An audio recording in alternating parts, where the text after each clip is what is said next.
Bapak Ibu, berikhtiarlah yang masih bekerja di tempat-tempat yang ada unsur ribawinya. Bermatku kepada kalian semua, kata Nabi, sesuatu yang Allah tumbuhkan dari bumi, dari langit yang ada di muka bumi ini, yang disebut oleh Nabi min barakatil ardi. Kemudian disebut oleh para ulama, disebut oleh Nabi zahratud dunia. Zahratud dunia itu artinya bunga kehidupan, bunga dunia. Bunga dunia itu ditanya oleh sahabat kepada Nabi, ma hiya zahratud dunia, apa itu zahratud dunia? Dijawab sama Nabi, barakatul ardi. Barakatul ardi itu, kata Nabi, kenikmatan dan keberkahan dunia. Pertanyaannya, mengapa kok Nabi khawatir dengan keberkahan dunia itu? Kuncinya, kata baginda Nabi, ada pada kalimat terakhir. Kata Nabi begini, faman akhadha bihaqqihi wa wada'a fi haqqihi tilkal ma'una huwa.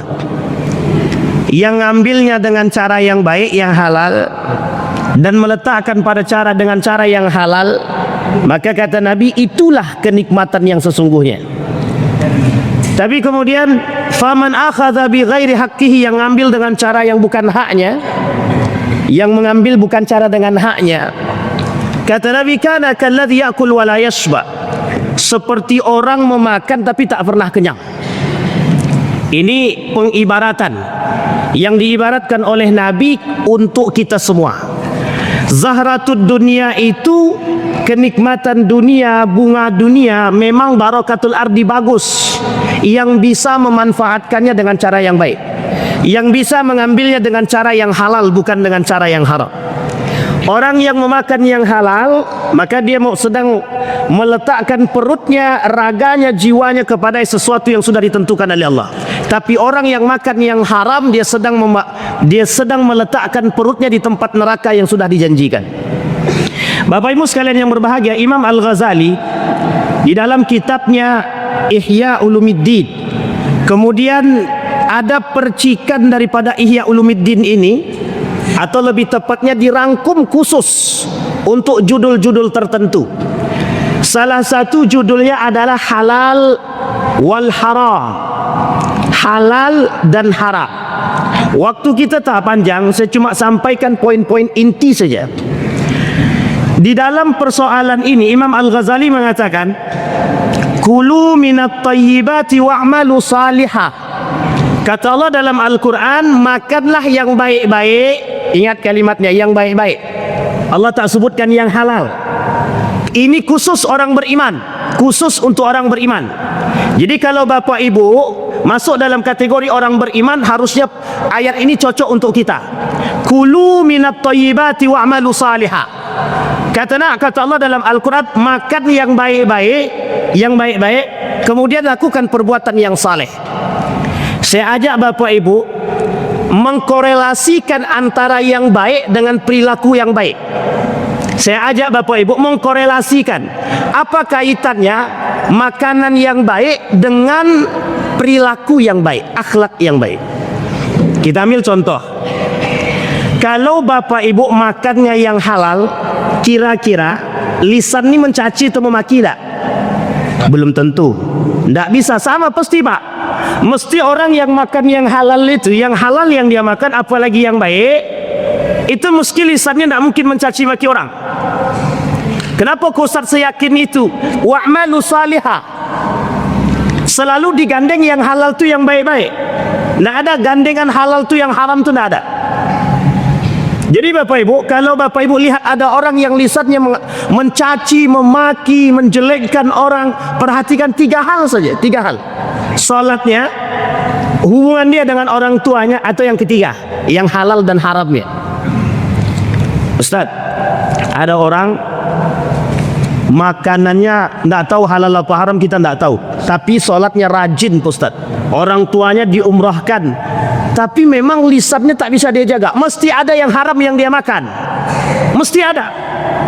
Jadi Bapak Ibu, ini jangan tersinggung ya Bapak Ibu ya. Ini kalau Bapak Ibu tersinggung berarti pelaku. Tapi kalau tidak tersinggung, itu yang harus kita sampaikan. Karena mohon maaf, persoalan halal haram ini Bapak Ibu di akhir zaman tuh seperti remeh-temeh saja dibuat orang. Padahal makanan yang halal dan yang haram itu kunci iman, kunci iman. Tidak akan bertahan akidah seseorang kalau dia makan yang haram, tidak akan. Kita ambil contoh. Kita ambil contoh. Ada seorang, kita anggap seorang mengerti agama, tokoh agama misalkan, contoh saja. Dia kata bahwa suap itu halal. Kira-kira itu orang yang ngerti tokoh agama yang mengatakan suap itu halal. Kalau dia katakan suap itu halal, kira-kira iman atau tidak iman? Iman atau tidak iman? Itu jelas Ustaz. Jelas. Baik, sekarang saya ajak Bapak Ibu berpikir sejenak. Kasus yang lagi familiar, kasus yang lagi populer. Ada seorang tokoh agama yang mengatakan tinggalkan zakat. Kira-kira saja.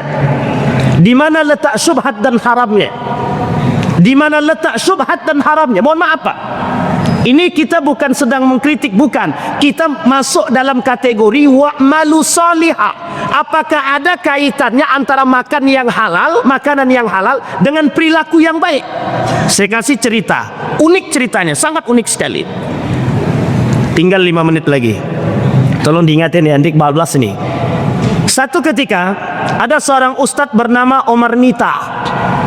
Beliau menceritakan begini. Ada seorang santri masuk ke pesantren.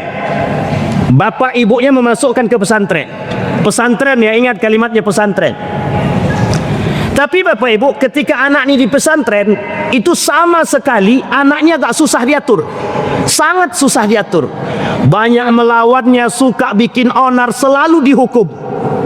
Diambil kesimpulan, singkat cerita diambil kesimpulan oleh pihak sekolah, anak ini tak bisa lagi diurus, tak bisa lagi dididik, kita keluarkan. Apa kata kepala sekolahnya? Aku yang akan antarkan kepada orang tuanya karena aku yang punya tanggung jawab. Kepala sekolah pesantren. Ini ceritanya nyata, fakta yang diceritakan langsung oleh Ustaz Omar Mita. Apa kata Ustaz Omar Mita? Apa kata kepala sekolahnya? Bapak Ibu, ini anak Bapak Ibu kami kembalikan. Di sekolah ini, di pesantren itu, anak Bapak Ibu tidak bisa lagi dididik. Apa jawaban orang tuanya, Pak? Jawaban orang tuanya sederhana saja, jawaban orang tuanya. Apa kata orang tuanya? Ustadz, tidak adakah cara lain yang bisa mendidik anak kami? Karena cuma inilah harapan kami terhadap anak kami. Orang tuanya punya harapan terhadap anak ini untuk masuk ke pesantren. Cuman itu harapannya. Kalau dia mau masukkan sekolah luar selesai sudah banyak. Tapi dia tak mau, dia mau masukkan ke pesantren. Apa kata kepala sekolahnya? Menangis bapak yang punya anak ini tadi. Kemudian pihak kepala sekolah bilang begini. Kalau begitu Pak, begitu besar harapan Bapak terhadap anak ini, berikan kami ikhtiar, biarkan kami berikhtiar untuk mendidik kembali anak Bapak ini. Dilalah ketika itu teringat oleh kepala sekolah tadi, ustadz tadi, bertanya kepada orang tuanya, kalau boleh tahu pekerjaan Bapak apa? Cuma itu yang ditanya. Seketika dijawab sama orang tuanya. Bapak Ibu tahu apa pekerjaannya? Saya tak sebutkan pekerjaannya, tapi ada unsur ribawi dalam sekolah, dalam pekerjaannya. Ada unsur ribawi dalam perbuatan orang tuanya yang setiap bulan dia kasih makan anaknya dari yang haram. Tahu Bapak Ibu apa kata ustadz tadi, kepala sekolahnya tadi? Saya ikhtiar mendidik anak Bapak, tapi saya minta satu saja. Kalau memang ini harapan Bapak Ibu, tinggalkan pekerjaan Bapak dan kami didik anak Bapak. Apa jawaban orang tuanya? Karena memang betul-betul harapannya cuma itu. Apa kata orang tuanya? Kalau itu yang Ustadz pandang, kalau itu yang Ustadz sarankan, beri kami waktu 1 sampai 2 bulan. Bapak Ibu, apa yang terjadi? Sebulan kemudian orang tuanya meninggalkan pekerjaan tersebut. Bapak Ibu tahu berapa jangka waktu yang diberikan oleh Allah? 2 bulan kemudian perubahan anaknya terjadi. Perubahan anaknya terjadi. Jadi mohon maaf Bapak Ibu, kalau Nabi bilang anna yustajabalah, kata Nabi, orang yang makan yang haram, pakaiannya haram, makanannya haram, minumnya haram, anna yustajabalah. Tidak akan dijawab sama Allah. Apalagi orang yang berangkat umrah bolak-balik cuma karena duit korupsi, haram. Haram. Ustaz kok kencang banget bilang haramnya. Memang Pak. Bolehkah kita membangun masjid dengan duit yang haram? Tidak boleh. Jangankan umrah, jangankan haji dengan duit yang haram, membangun masjid aja nggak boleh. Disepakati oleh semua para ulama, kecuali public services, kecuali fasilitas umum, itu boleh. Pertanyaannya adalah apa kaitannya dengan ayat yang kita bacakan, wa'malu salihah? Ada kaitan? Ada. Orang yang memakan yang haram maka akan merubah perilakunya yang tadi baik jadi tidak baik. Kata Imam Al-Ghazali menukil daripada hadis baginda Nabi, ada 10 dirham dibelikan kepada pakaian. Satu di antara 10 dirham ini haram, maka yang 9 ini berubah menjadi haram. Artinya yang 9 ini ternodai oleh satu saja. Bisa dipahami Bapak Ibu? Begitulah beratnya. Itu baru perubahan dalam transaksi muamalah. Bagaimana dengan, mohon maaf, bagaimana dengan orang yang berpuasa tapi konsumsinya haram? Bagaimana dengan orang yang berpuasa berbuka dengan yang haram? Bagaimana orang yang, mohon maaf, berpuasa, mereka beribadah tapi yang dimakan haram? Kalau Allah katakan tidak Allah terima, yang haram yang masuk tidak akan Allah terima. Apapun itu perbuatannya tidak Allah terima. 40 hari lebih lamanya Allah tidak mau menerima perbuatan orang-orang yang memakan yang haram sampai dia bertobat kepada Allah. Bapak Ibu sekalian yang berbahagia, kira-kira persoalan ini berbahaya atau tidak bagi orang beriman? Sekarang saya kasih tahu Bapak Ibu. Sekarang ini ada kelompok namanya Yahudi. Tahu ya? Tahu Bapak Ibu Yahudi? Yahudi kan sedang berperang nih orang nih. Kita tidak kaji perangnya. Kita kaji Yahudinya. Cara membuat kita ini untuk tidak taat kepada agama dengan memberikan fasilitas-fasilitas yang dekat dengan unsur ribawi, yang haram, yang syubhat. Ingat kata-kata tadi. Mereka akan memberikan fasilitas kepada kita yang berdekatan dengan unsur-unsur ribawi, yang haram, yang syubhat. Tujuannya apa? Kalau ada orang mukmin belajar mengkonsumsi yang haram, itu mulai tidak taat. Kalau Bapak Ibu mau coba, silahkan. Kita lakukan penelitian. Bapak Ibu kalau mau coba, silahkan. Coba lakukan penelitian sendiri. Cari orang yang koruptor, cari orang pemakan riba, cari orang penjual khamar. Sekarang lakukan penelitian bagaimana ibadahnya. Ustaz, rajin dia ke masjid Ustaz. Rajin dia ke masjid. Pertanyaan yang kedua, coba perhatikan rumah tangganya, baik apa tak baik. Yang ketiga, perhatikan harta bendanya, bertahan lama atau tidak. Yang keempat, perhatikan anak-anaknya. Kenapa sebegitu yakinnya Ustaz? Karena begitu kondisinya Pak. Allah tidak mungkin memaklumi orang-orang yang melakukan perbuatan-perbuatan yang haram. Tidak. Allah tidak mau berdamai dengan orang yang melakukan perbuatan yang haram hatta yatuba, sampai mereka bertaubat.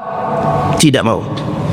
Jadi Bapak Ibu, halal haram itu ciri khas orang beriman. Halal haram itu ciri khas orang beriman. Ingat kalimatnya Pak. Orang beriman, bukan orang muslim. Karena orang muslim banyak yang tidak beriman. Namanya Islam KTP. Bapak Ibu jangan tersinggung, karena ini yang harus kita sampaikan agar kita menghindari Pak, agar kita menghindari yang haram. Bapak Ibu, saking seriusnya Yahudi itu mengalihkan perhatian kita. Itu seekor babi saja, seekor babi, Bapak Ibu boleh cek itu, seekor babi itu bisa menghasilkan 100 lebih produk. Dari seekor babi bisa menghasilkan 100 produk. Mulai dari tulangnya, kulitnya, minyaknya, rambutnya, semuanya bisa menjadi 100 produk. Dan banyak yang bercampur dengan makanan-makanan yang ada di Indonesia. Yang mayoritas, mungkin kalau saya kata mayoritas mungkin tidak, tapi banyak dikonsumsi oleh anak-anak kita. Dulu pernah terindikasi marshmallow. Dulu juga pernah terindikasi kuaci. Dulu juga pernah terindikasi beberapa makanan-makanan yang lain yang bercampur dengan, mohon maaf, minyak babi, daging babi. Ketika mereka tak berhasil mengantarkan kita melakukan perbuatan yang haram, dia kasih makanan yang haram ke kita. Coba bayangkan. Dan kita mengkonsumsi. Dulu ada namanya merek Supermi, dulu, tapi sekarang saya tak tahu lagi, bercampur dengan minyak babi. Mudah-mudahan sudah tidak lagi. Pertanyaannya, apakah makanan-makanan itu ada label halal ya? Ada label halal ya? Ada. Bisa dipahami Bapak Ibu ya? Baik. Sekarang kita masuk poinnya Pak. Itu baru satu dalil. Sekarang kita lihat dalil yang kedua. Wala ta'kulu amwalakum bainakum bil batil. Kata Allah, jangan kalian memakan harta saudara kalian dengan cara yang batil.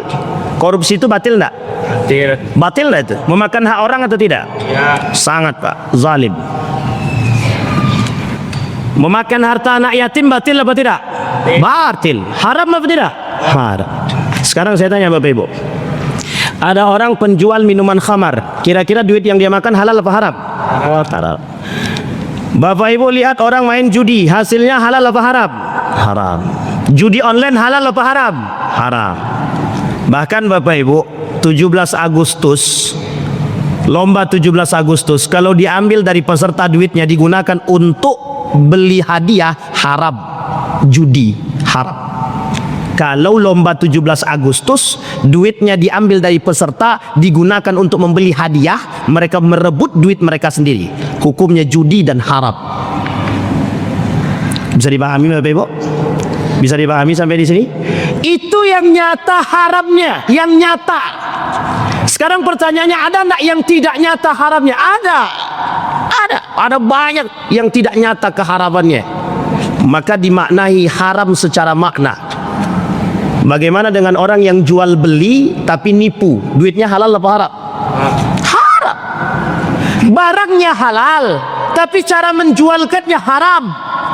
Cara menjualkannya menipu. Halal atau haram? Haram yang dia makan, haram. Bisa dipahami Bapak Ibu ya? Jadi ini poin-poin penting. Kira-kira kalau misal contoh, ini kita ambil contoh travel. Kalau ada travel umrah dan haji yang jual menipu hotel misalkan, kira-kira tuh halal apa haram itu? Haram. Wih, sepakat betul. Jangan main haram-haram aja. Banyak penipuan sekarang Bapak Ibu. Sekarang ini penipuannya banyak. Bapak Ibu lihat kasus sekarang ya, banyak sekali orang yang menipu hotel itu. Menipu hotel banyak itu, calo-calo tuh banyak sekali. Yang namanya calo haram, apapun itu haram. Mau calo ke surga sekalipun haram. Contoh, calo cium hajar aswad misalkan, itu haram, itu haram. Calo apa lagi? Masuk hijri Ismail, haram. Pokoknya semua calo lah. Apalagi calo paspor, haram. Haram Pak, haram. Kita tidak boleh bersahabat dengan yang haram-haram, tak boleh. Jangan dibuat makna itu kabur. Jangan mengaburi makna-makna yang haram jadi halal, tak bisa Pak, tak bisa. Tidak ada istilah menghalalkan yang haram, mengharamkan yang halal, membenarkan yang salah, menyalahkan yang benar, tak ada. Itu ciri tanda akhir zaman. Dan itu sekarang. Dan itu sekarang. Sekarang ini adalah zamannya akhir. Yang halal berubah diharamkan, yang haram dihalalkan. Bapak Ibu akan bertemu dengan kondisi yang lebih parah dari hari ini, yang disebut oleh Nabi sanawatun khadda'at, masa-masa tipu daya. Sudah 20 menit, alhamdulillah langsung diingatkan. Bapak Ibu, kalau saya tak diingatan biasanya bablas sampai 30 sampai setengah jam lebih Bapak Ibu. Baik, terakhir Bapak Ibu sekalian yang berbahagia, terakhir kata Allah di dalam Al-Quran, saya cuma mengatakan, wa man ada faulaika ashabun nar hum fiha khalidun, kata Allah. Ini masih ada kaitannya dengan unsur ribawi. Bapak Ibu, berikhtiarlah yang masih bekerja di tempat-tempat yang ada unsur ribawinya, berikhtiarlah untuk meninggalkan. Mohon maaf, zaman ini Bapak Ibu tidak akan semakin lebih baik, kecuali akan semakin lebih hancur, kata Nabi, sampai datang masanya yang disebut dengan Dajjal. Jadi sebelum Dajjal ini datang, Bapak Ibu, dunia ini kondisinya hancur lebur, akhlaknya semua, tidak punya adab semua, mayoritas semuanya kejahatan. Yang beriman yang akan menjadi yang paling sedikit di muka bumi ini. Jadi saya berharap yang beriman itu kita semua, Pak, meskipun minoritas tapi selamat. Jangan jadi mayoritas tapi tidak selamat. Bisa dipahami Bapak Ibu ya? Makanya Bapak Ibu, seorang ayah yang berjuang mencari nafkah untuk anaknya karena Allah, meninggal dia matinya mati syahid. Kalau dia berjuang karena Allah, meninggal dia dalam pekerjaannya, meninggal mati syahid. Insya Allah yang dia kasih pada anak dan istrinya halal, baik kalau dia niat karena Allah. Seorang istri yang berjuang dalam ketaatan kepada suaminya mati dalam keadaan syahidah, insya Allah husnul khatimah. Baik Bapak Ibu sekalian yang berbahagia, mudah-mudahan ceramah singkat kita ini bisa diambil pelajaran. Tinggalkan yang haram, tinggalkan yang syubhat, dekatkan diri kepada yang halal, meskipun sedikit tapi berkah, daripada banyak tapi hancur lebur tak ada bisa kita manfaatkan sedikit pun, justru mengantarkan lisan-lisan kita kepada yang tidak beradab. Mudah-mudahan bisa menjadi pelajaran bagi kita, kasih makan anak-anak yang halal, yang baik, insya Allah.